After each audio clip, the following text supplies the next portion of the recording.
Recuerdo una vez, con Carmen, al principio de nuestra relación. Las cosas iban muy bien, había una conexión bonita, de esas que te hacen sentir que algo bueno están haciendo.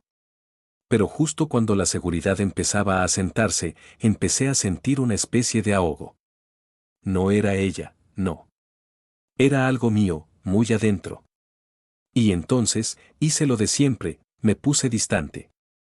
Dejé de llamarla, mis respuestas eran cortas, las conversaciones, ligeras. Por dentro, yo estaba en mi propio laberinto, intentando descifrar qué me pasaba. Pero por fuera, para Carmen, lo único que se veía era que yo me estaba esfumando, sin una palabra, sin una señal de por qué. Lo que voy a decirles ahora, algo que ningún hombre de mi generación se atrevería a admitir, es el verdadero motivo detrás de ese silencio. Lo que Carmen debe haber sentido en esos días, y lo que muchas de ustedes seguramente sintieron, fue una mezcla de confusión y dolor. ¿Qué había pasado? Todo iba tan bien, ¿por qué ese silencio repentino? Seguramente se preguntaron, ¿qué hice mal? ¿Será que dije algo que no debía, o que no fui suficiente? Esa pregunta, ¿qué habré hecho mal?, resuena en la cabeza de muchas mujeres cuando un hombre se aleja sin una sola palabra. Yo vi esa misma pregunta en los ojos de Valentina y la sentí en el aire con Elena. Ustedes, mujeres de mi generación, conocen esa sensación de incertidumbre, de pisar cáscaras de huevo, preguntándose por qué de repente todo se enfriaba justo cuando creían que iban tan bien. Recuerdo que Carmen intentó acercarse, con cautela, después de varios días de mi mutismo. Preguntó si algo andaba mal, si estaba enojado. Yo le dije que no, que todo estaba bien, mientras por dentro, la garganta se me cerraba. Esa respuesta superficial solo debe haberla dejado más frustrada. Yo sé lo que pasaba por la cabeza de esos hombres porque yo fui, durante mucho tiempo, exactamente uno de ellos. Entiendo la lógica, si es que se le puede llamar lógica, de ese silencio. No es que no nos importara, o que quisiéramos lastimar. Es que estábamos perdidos, sin saber cómo manejar lo que sentíamos, y creíamos que el mejor camino era desaparecer, sin dar explicaciones. Es algo que pocos te van a decir, pero yo lo viví de adentro. Nosotros, los hombres de mi generación, fuimos educados en un tiempo donde la palabra sentimiento era casi una mala palabra para un hombre. Recuerdo que nos decían los hombres no lloran, los hombres resuelven sus cosas solos, hay que ser fuerte, inquebrantable. Era como si expresar miedo, o incluso pedir un momento para uno, fuera una señal de debilidad que no nos podíamos permitir. Nadie nos enseñó a comunicar lo que nos pasaba por dentro. Se nos entrenaba para ser protectores, para ser proveedores, para solucionar problemas, pero no para poner en palabras esa maraña de emociones que a veces se nos venía encima. Era un lenguaje que simplemente no existía en nuestro manual de vida. Entonces, cuando la presión era mucha, o cuando una relación empezaba a exigir una intimidad que nos asustaba, la respuesta automática era esa, el silencio, el alejamiento. No era una estrategia para hacer daño, ni para manipular.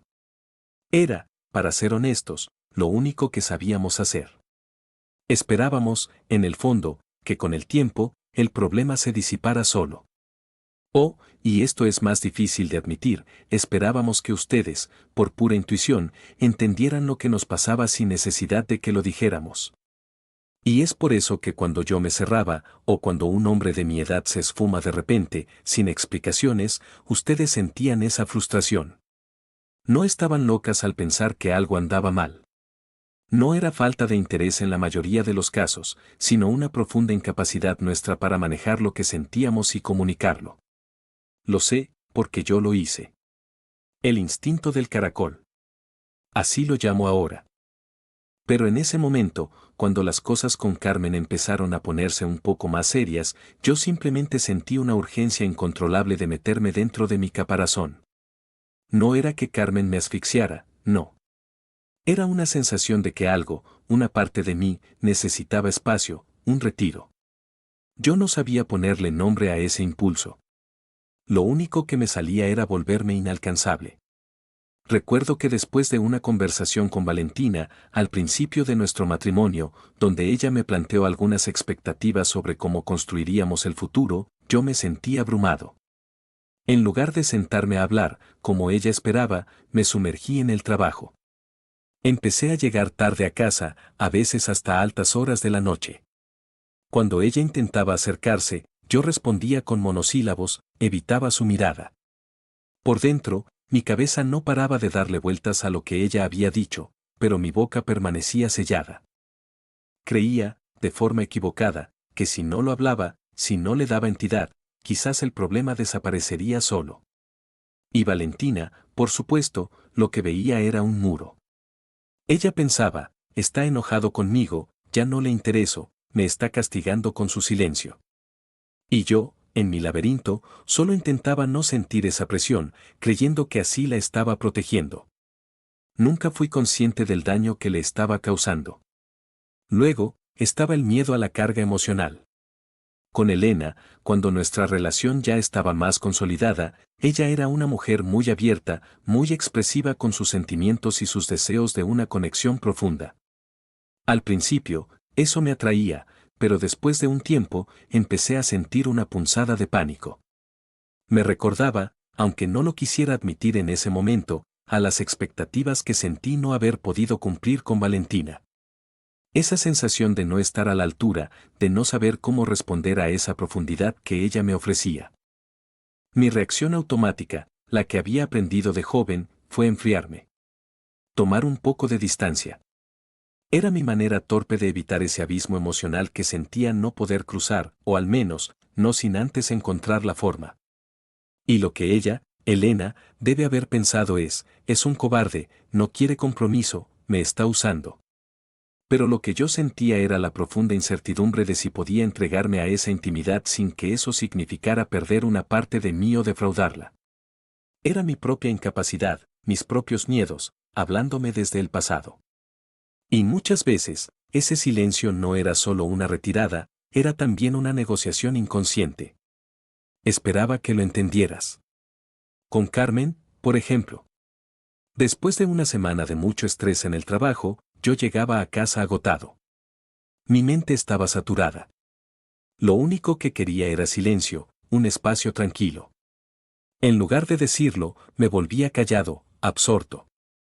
Esperaba que ella percibiera mi cansancio, mi necesidad de un respiro, sin que yo tuviera que pedirlo explícitamente.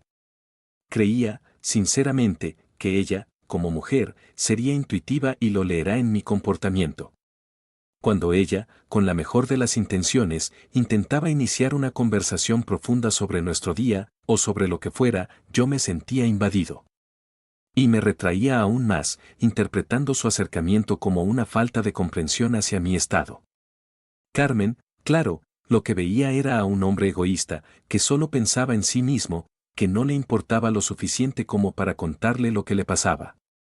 Pero para mí, en ese momento, el silencio era mi manera de decir, necesito un respiro. Una forma pasiva y, ahora lo sé, muy perjudicial de comunicar mis necesidades. Y quizás la más extraña de todas, la trampa de la seguridad inicial. Con Elena, recuerdo un periodo en que todo fluía maravillosamente bien.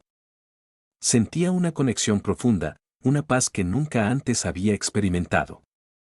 Podía ser yo mismo, sin disfraces. Y fue justo entonces cuando un miedo sutil, casi imperceptible, se apoderó de mí. No sé si esto es demasiado bueno para ser verdad o qué pasa si me acostumbro a esto y luego lo pierdo. Esa misma comodidad, en lugar de tranquilizarme, activó una alerta interna. Una reflexión sobre la vulnerabilidad de entregarme por completo. Y tuve una breve fase de autosabotaje. Me volví más reservado, pensativo.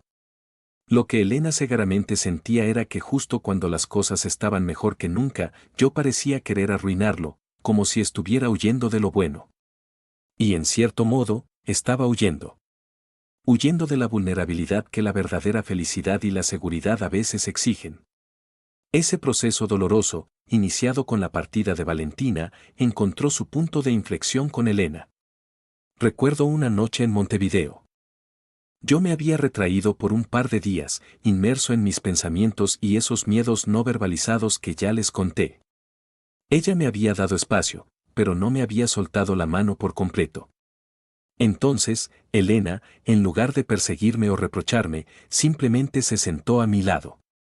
Con una calma que todavía hoy me desarma, me dijo: Alejandro, sé que estás ahí, pero no te siento. Necesito que me digas qué te pasa, aunque sea que no sabes qué te pasa. Pero no te ausentes sin avisar. Esa franqueza, sin juicio, sin esa carga de reproche a la que estaba acostumbrado, fue como un puñetazo en el estómago, pero de los que te despiertan. Fue la primera vez que un pedido de conexión no me sonó a reclamo, sino a una verdadera invitación a la honestidad. En ese momento, entendí el inmenso daño que causaba mi silencio, esa retirada automática, esa costumbre de meterme en mi caparazón. Entendí que yo no era un muro para protegerme a mí, sino un muro que la separaba a ella de mí. Ese día, yo decidí algo importante. Decidí que, aunque no tuviera todas las respuestas, iba a intentar verbalizar mi confusión, mi miedo o mi necesidad de espacio. Ya no simplemente desaparecer. Fue una decisión de intentar ser presente incluso en medio de mi propia incertidumbre. No es que de repente me volví un experto en sentimientos, no. Pero la decisión estaba tomada, la honestidad, incluso la honestidad de mi propia falta de entendimiento, era mejor que el silencio. Y esto, mujeres, es algo que muy pocos hombres de mi generación se atreverán a confesar. A partir de esa noche con Elena, todo empezó a ser diferente.